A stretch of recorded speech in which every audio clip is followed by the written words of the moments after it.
वाराणसीनाथमनाथनाथं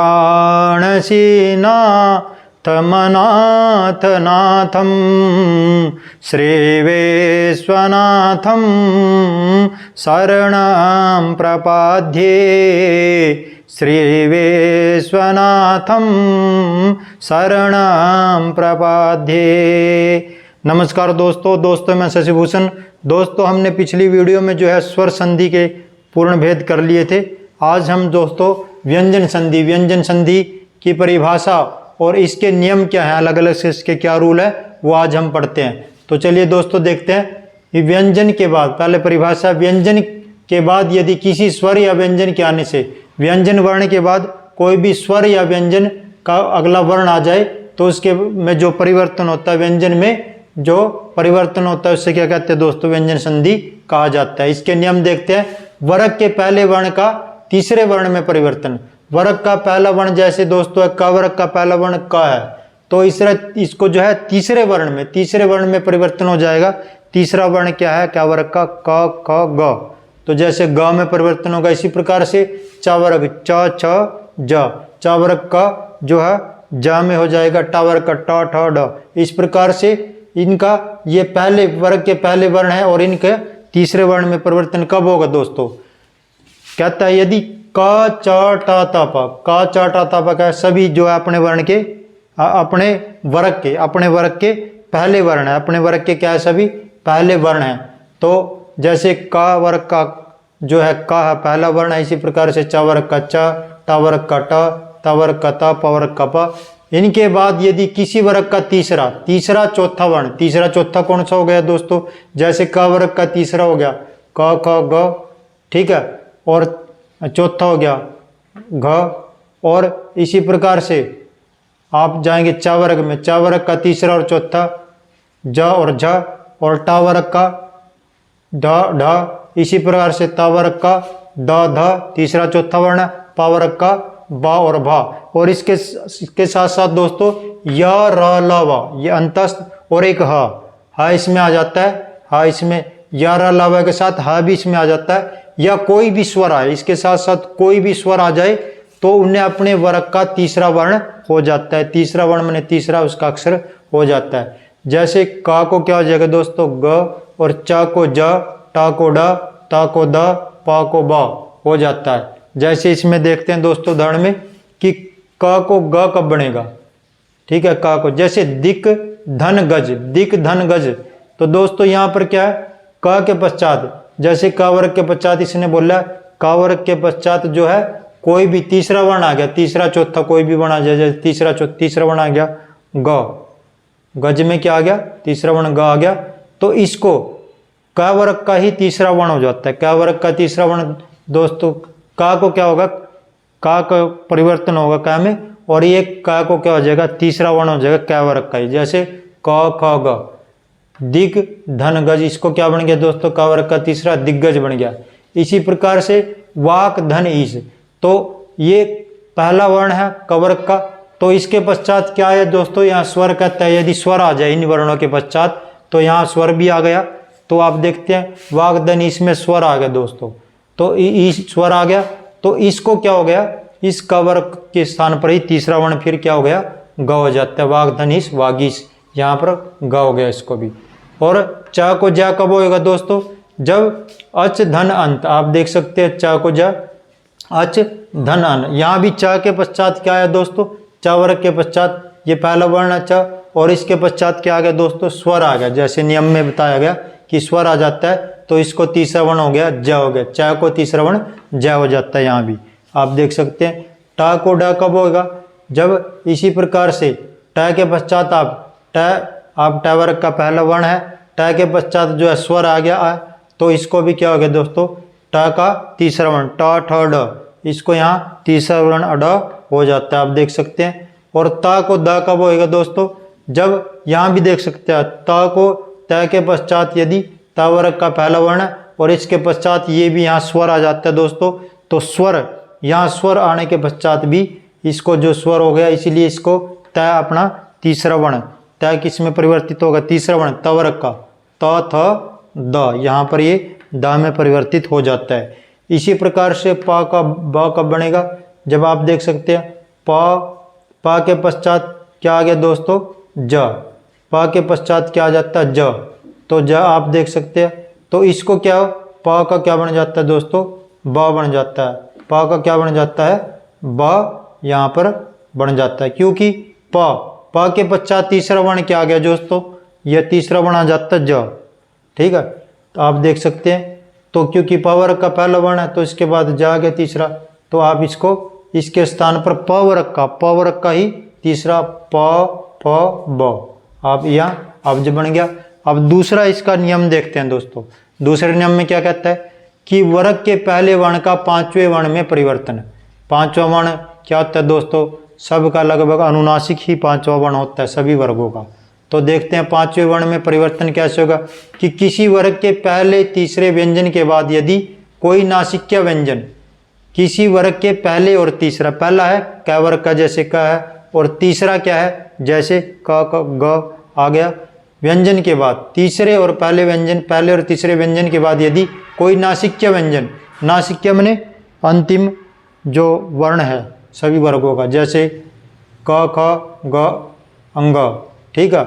इसी प्रकार से च छ ज य ट ठ ड ढ न पांचवा वर्ण, और इसी प्रकार से जो है आप देख सकते हैं त थ द न, इसी प्रकार से पावर का प फ भ म, अंतिम वर्ण, अंतिम जो वर्ण है तो पहले और तीसरे व्यंजन के स्थान पर अपने ही वर्ग का नासिक्य व्यंजन हो जाता है। जैसे देखते हैं दोस्तों, ये क्या कहना चाहता है कि वर्ग, किसी वर्ग के पहले और तीसरे व्यंजन के बाद, पहले और तीसरा जैसे क और ग हो गया के बाद कोई नासिक्य व्यंजन, नासिक्य है अंतिम, जैसे अंग ग, प्रत्येक वर्ग का अंतिम वर्ण है प्रत्येक वर्ग का, जैसे अंग ग न और म, तो और पहले तीसरे व्यंजन के स्थान पर अपने वर्ग का नासिक्य व्यंजन हो जाता है। आप इसको उदाहरण में समझेंगे। क का अंगा कैसे कब बनेगा दोस्तों, जैसे वाक धन मय, आप देख सकते हैं कि क के बाद जो है अनुनासिक, क के बाद नासिक्य, सॉरी अनुनासिक नहीं नासिक्य वर्ण आ गया, तो क्या आ गया नासिक्य म,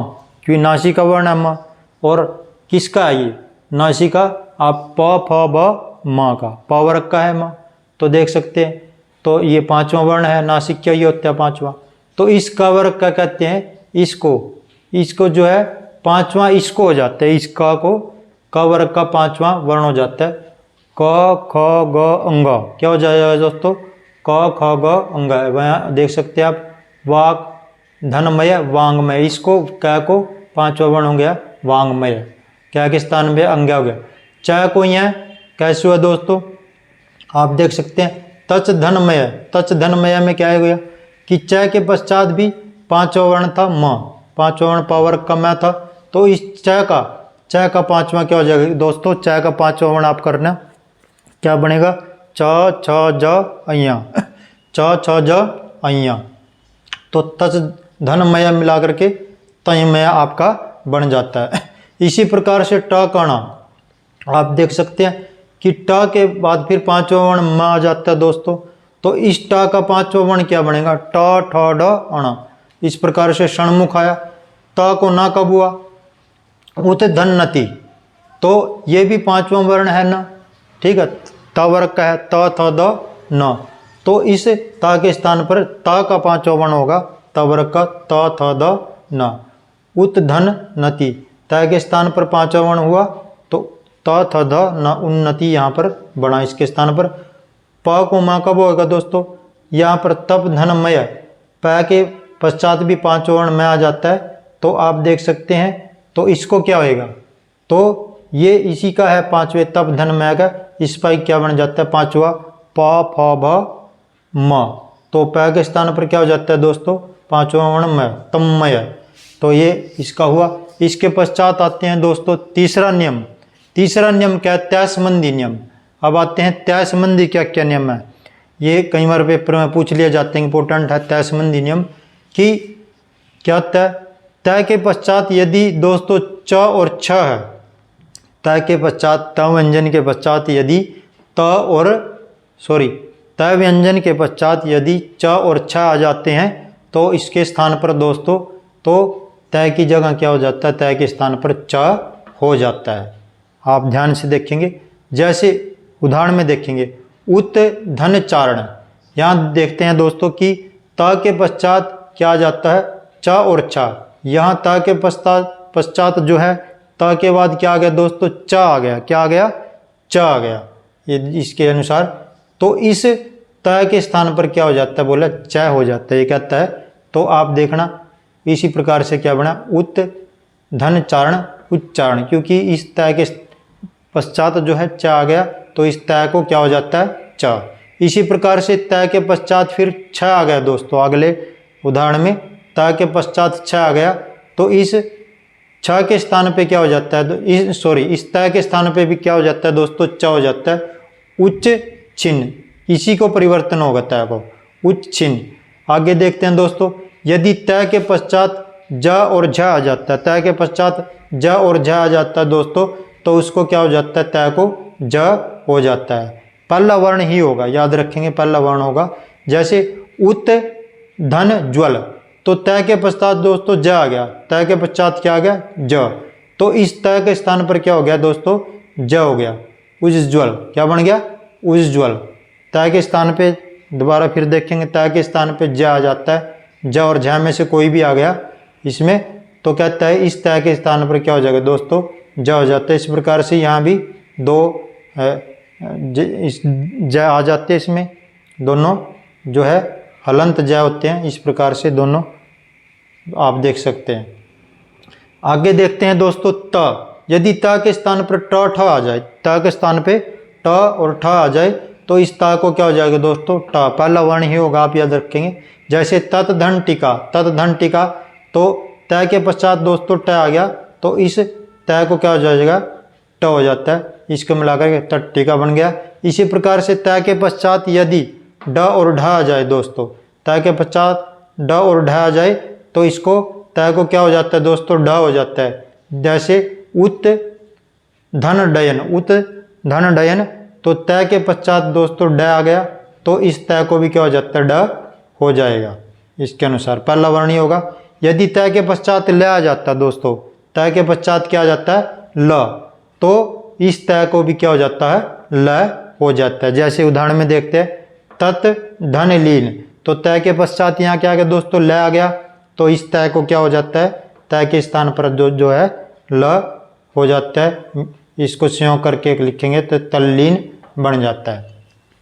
तो चलिए दोस्तों अगला देखते हैं, नियम नंबर 4, छह संबंधी नियम। छह में कैसे परिवर्तन होगा कि किसी स्वर के बाद क्या कहता है, यदि छह कहीं पर आता है, किसी स्वर के बाद छह वर्ण आए, कोई भी स्वर आ जाए, जैसे 11 स्वर है हिंदी में, उन स्वरों के बाद यदि छह वर्ण आए तो छह से पहले च जुड़ जाता है। छह से पहले क्या जुड़ जाएगा दोस्तों, च जुड़ जाता है। क्या कहता है, यदि किसी स्वर के बाद छह वर्ण आए, किसी स्वर के बाद छह वर्ण आ गया, कोई भी स्वर हो, तो छह से पहले क्या जुड़ जाता है दोस्तों, च जुड़ जाता है। आप देख सकते हैं जैसे संधि धन छेद, संधि धन छेद, आप देख सकते हैं कि यहाँ पर स्वर, क्योंकि ईश्वर है दोस्तों, संधि में ईश्वर है और ईश्वर के पश्चात दोस्तों क्या आ जाता है, बाद में छह आ जाता है।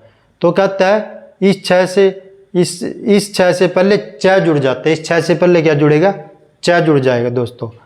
जैसे आप देख सकते हैं संधि जन छेद, छह से पहले च जुड़ गया, संधि छेद। इसी प्रकार से वृक्ष धन छाया, वृक्ष धन, छह से पहले दोस्तों क्ष में जो है, वृक्ष में क्ष में अ है, ठीक है, स में अ स्वर है, तो इसकी आवाज़ जो है स्वर, तो इसको अ को यदि अलग करेंगे तो आप जो है इस प्रकार से छह से पहले क्या जोड़ देंगे, वृक्ष छाया, वृक्ष छाया, वृक्ष छाया, आप इसको ऐसे बना देंगे। चलिए दोस्तों आगे देखते हैं। अब मैं संबंधी नियम क्या है, मैं में कैसे परिवर्तन होगा। मैं के बाद जिस वर्ण का व्यंजन आता है, मैं के बाद कोई भी वर्ण का कोई भी व्यंजन आ जाए, ठीक है, तो उसी के वर्ग का नासिक्य वर्ण, आप यहाँ से ये अनुस्वार एक बार हटा देंगे क्योंकि इसमें आप कंफ्यूज हो जाएंगे। अब यहाँ हटा देते हैं इसको। क्या कहता है कि मैं के बाद जिस वर्ग का व्यंजन आता है, कोई भी वर्ग का व्यंजन आता है, उसी के, उसी वर्ग के, उसी वर्ग का नासिक क्या है, उसी का क्या होता है, नासिक क्या है, क्या बन जाएगा दोस्तों, उसी वर्ग का नासिक क्या, अंगा या ना मा अथवा अनुस्वार बन जाता है। तो क्या होगा दोस्तों, क्या कहना चाहता है कि मैं के बाद यदि जिस वर्ग का कोई भी मैं के पश्चात कोई भी व्यंजन आ जाता है, जो व्यंजन आएगा उसी वर्ग का नासिक क्या है, उसी के भी काट देंगे, उसी वर्ग का नासिक क्या है, मतलब जो मैं के बाद व्यंजन आता है उस वर्ग का जो नासिक्य बनेगा, अंगा ना म, ये 5 नासिक्य व्यंजन है, अथवा अनुस्वार बन जाता है। इसको दोस्तों यहाँ पर उदाहरण में देखने से हमारे समझ में आएगा। जैसे सम धन कल्प, ये कहते हैं मैं के पश्चात दोस्तों जैसे क आ गया, क व्यंजन आ गया, क्या कहते हैं, क व्यंजन आ गया, तो इसे इसका वर्ग का जो है क के पश्चात कहता है इसको अनुस्वार या फिर नासिक्य वर्ण, या तो अनुस्वार बन जाएगा इस मैं को, या फिर इसको जो है नासिक्य हो जाता है। नासिक्य माने 5वां अक्षर हो जाता है। जैसे समधन कल्प आप देखोगे कि संकल्प क्या बन गया, संकल्प। मैं को अनुस्वार हो गया, एक तो 2 बात कहता है, या तो मैं को अनुस्वार हो जाएगा क्योंकि मैं के पश्चात जो है क्या आ जाता है दोस्तों, व्यंजन आ गया, तो इसको क्या हो जाता है, अनुस्वार हो जाता है इसका व्यंजन आने के पश्चात। उसी वर्ग का नासिक्य या तो क वर्ग का क्या नासिक्य अंगा बन गया, या फिर इसको क्या हो जाएगा, इसको आप देख सकते हैं इसको अनुस्वार हो जाता है। यहाँ पहले यहाँ देखेंगे कि इसका जो है 5वां वर्ण आ जाता है, ठीक है, नासिक्य, और उसके पश्चात इसको अनुस्वार हमने कर दिया संकल्प में। इसी प्रकार आप देखते हैं दोस्तों परम धन तू, तो यहाँ पर इसको जो है अनुस्वार करोगे तो परंतु बन गया, मैं को अनुस्वार किया तो परंतु, और नहीं तो इसको जो है तवर्ग, इसको मैं का इसको न हो जाता है परन तू। मैं का क्या आ गया दोस्तों, परन तू, किसका, प त थ द न, त थ द न, तवर्ग के पश्चात क्या आएगा, तवर्ग का त थ द न, ये दोस्तों 5वां वर्ण तवर्ग का ये आता है, न हो जाता है। इस प्रकार से ये जो है नासिक्य वर्ण हो गया तय का। आप इसको ध्यान से एक बार समझ लेंगे, पढ़ लेंगे। चलिए दोस्तों आगे देखते हैं। छठा नियम क्या कहता है कि छठे नियम में न को अण कब होगा, न को अण कब होगा दोस्तों, जहाँ पर री र श, यदि री र श के पश्चात कहीं भी न आ जाए दोस्तों, री र श के पश्चात कहीं भी व्यंजन में न आ जाए तो उसको सीधा अणा हो जाता है, ना को क्या हो जाता है, अणा हो जाता है।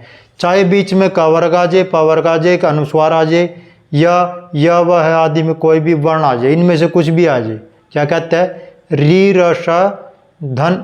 र श के पश्चात, री र श के पश्चात इन 3 वर्णों के बाद यदि न आ जाए दोस्तों तो उसका सीधा अणा हो जाता है। चाहे बीच में कोई भी किसी भी वर्ग का कोई भी वर्ण आ जाए, ये कहता है या वह आदि में कोई भी वर्ण, या क वर्ग प वर्ग अनुस्वार कुछ भी आए, सीधा है दोस्तों। जैसे परिधन मान, यहाँ आप देखना रह गया, रह के पश्चात दोस्तों यहाँ बेशक व्यंजन कुछ भी आए लेकिन अंतिम में न है, कहीं भी आ जाए, न आ गया परिधन मान, तो इस न को क्या हो जाता है, अणा हो जाता है, क्योंकि रह के पश्चात न आ गए तो अणा हो गया सीधा। इसी प्रकार से सोस धन अन, तो यहाँ भी जो है स के पश्चात क्या आ गया दोस्तों, स के पश्चात यहाँ ना आ जाता है तो इस ना को भी क्या हो जाता है, अणा हो जाता है, शोषण सिद्ध है इसका रूल। तो ये तो इजी है बहुत। आगे देखते हैं दोस्तों 7वां, श को श कब होगा, ठीक है, जो स है दंत स है, इसको श कब होगा दोस्तों, जब स व्यंजन से पूर्व ए आ से भिन्न कोई भी स्वर आता है। स व्यंजन से पूर्व कहता है, स व्यंजन से पूर्व ए आ से भिन्न, ए आस को छोड़ करके कोई भी स्वर आ जाए स से, तो इसको स को क्या हो जाता है, श में बदल दिया जाएगा। जैसे उदाहरण में देखते हैं दोस्तों, समझ में आएगा कि अभिधन शेख, ये कहता है स से पूर्व, यहाँ देखते हैं हम स से पूर्व कोई भी आ को छोड़ करके, आ को छोड़ करके ईश्वर आ गया दोस्तों, यहाँ पर अभिधन शेख में ईश्वर आ गया, तो कहते इस स के स्थान पर क्या हो जाएगा दोस्तों, इसको ये श हो जाएगा। ठीक है, इसको ये श हो जाएगा। आप देख सकते हैं, जैसे इसी प्रकार से देख सकते हैं नी धन सेद, तो श की स से पहले आ से भिन्न कौन सा स्वर आ गया, ये आ गया दोस्तों। तो इस स के स्थान पर क्या हो जाएगा, ये स हो जाएगा। ठीक है, दंत स के स्थान पर आप ये स इसको कर देंगे, निधन सेद निषेध बना। ये कुछ अपवाद है दोस्तों इसके, वो अपवाद जो आप याद रखेंगे अलग से, ये इनमें कोई भी रूल नहीं लगता, लेकिन ये कई बार पेपर में पूछ भी सकते हैं। तो उत धन स्थान उत्थान बनेगा, यहाँ स का लोप हो जाता है। इसी प्रकार के से जो है समधन कृति संस्कृति बनता है इसका दोस्तों।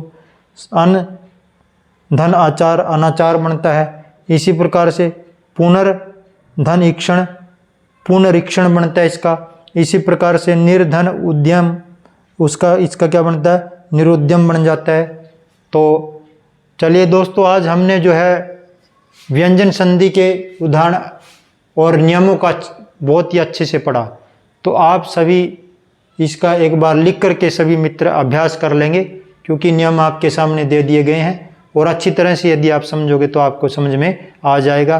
पेन कॉपी पर आप लिख करके देखोगे तो अन्य उदाहरण भी आप बुक से लोगे तो आपके अब अच्छी तरह से नियम व्यंजन संधि आप समझ सकते हैं। तो चलिए दोस्तों, आज के लिए इतने। अगली वीडियो में हम जो है अगली संधि करेंगे। अगली संधि है दोस्तों विसर्ग संधि, और उसके जो नियम है अगली संधि में वो हम पढ़ेंगे। तो सभी मित्रों से निवेदन है कि चैनल को अधिक से अधिक लाइक और सब्सक्राइब करें। धन्यवाद दोस्तों।